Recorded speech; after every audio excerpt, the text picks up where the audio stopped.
সবাইকে শুভ নববর্ষ। আজকে নববর্ষের দিনে একটু মিষ্টি মিষ্টি অন্যরকম কিছু বানিয়ে ফেলি।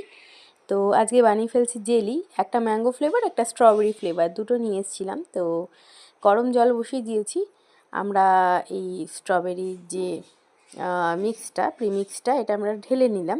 এতে আগার আগার জেলি থাকে, যার জন্য গরম জলের সঙ্গে গুলে ঠান্ডা করলে এটা জেলির আকৃতি নেয়। খেতে এমনিতে খুব ভালো, বাচ্চাদের জন্য খুব ভালো লাগবে।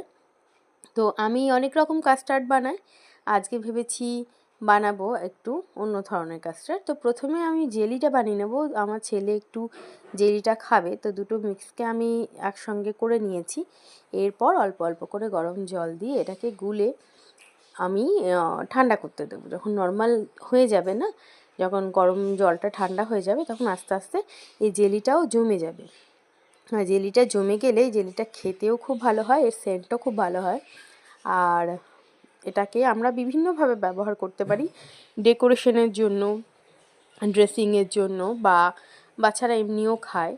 অনেক রকমভাবে এটাকে ব্যবহার করা যায়। এর অনেকগুলো ফ্লেভার পাওয়া যায়, রাসবেরি, ম্যাঙ্গো, স্ট্রবেরি। আমি দুটো নিয়েছি, রাসবেরিটা নিইনি, কারণ কেমন খেতে লাগবে বুঝতে পারছিলাম না। তো এটাকে আমি গরম জলে গুলে নিয়েছি। এবার আমি এটাকে ঠান্ডা করতে দেবো। এটা ঠান্ডা হতে হতে জমেও গেছিলো, আমি ফ্রিজে রেখে দিয়েছিলাম কিছুক্ষণ সেট হওয়ার জন্য। তো ফ্রিজ থেকে বের করে নিচ্ছি জমানো জেলিটা।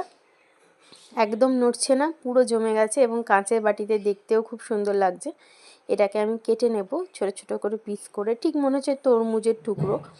আমি এটা দিয়ে আরেকটা জিনিস বানাবো, সেই রেসিপিটাও শেয়ার করব। আজকে একটা নতুন ধরনের জিনিস নিয়ে এসেছি, আর এটা দিয়ে আমি বানিয়ে নিচ্ছি একটু পিস পিস জেলি। দারুণ লাগছিলো দেখতে, গন্ধটাও খুব সুন্দর মিষ্টি।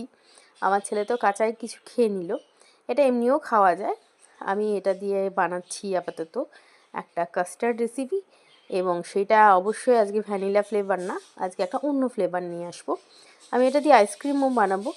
তো এরকম আমি এটাকে পিস পিস করে কেটে নিলাম, পুরো রেডি হয়ে গেছে। আমি একটু আনইভেনই করলাম, কেমন লাগলো?